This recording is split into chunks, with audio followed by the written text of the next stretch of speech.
4, 3, 2, 1। ये सिर्फ संख्याएं नहीं, ये धर्म के पतन की कहानी है।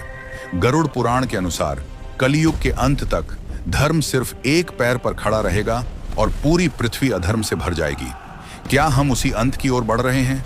गरुड़ पुराण के अनुसार जब भगवान ने सृष्टि की रचना की, तब धर्म को भी 4 पैरों पर खड़ा किया गया। सतयुग, त्रेता युग, द्वापर युग और कलयुग। हर युग में धर्म के पैर घटते गए और अधर्म बढ़ता गया। सबसे पहला युग था सतयुग, सत्य और पूर्ण धर्म का युग। धर्म के चारों पैर मजबूत थे। मनुष्य पूरी तरह सत्यवादी, तपस्वी और दिव्य था।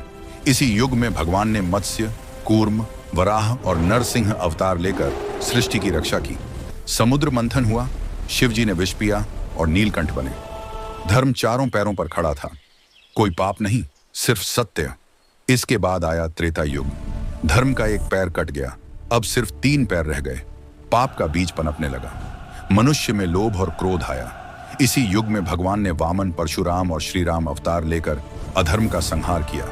राम ने रावण को मारा, लेकिन धर्म अब 3 पैरों पर खड़ा था। एक पैर पहले ही टूट चुका था।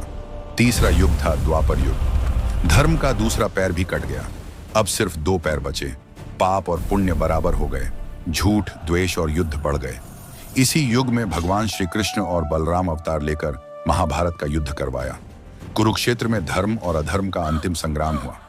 अब धर्म सिर्फ 2 पैरों पर लड़खड़ा रहा था और अब चल रहा है कलयुग, जिसे अधर्म, भ्रम और नैतिक पतन का युग कहा गया है। धर्म का तीसरा पैर भी टूट चुका है, अब सिर्फ एक पैर बचा है।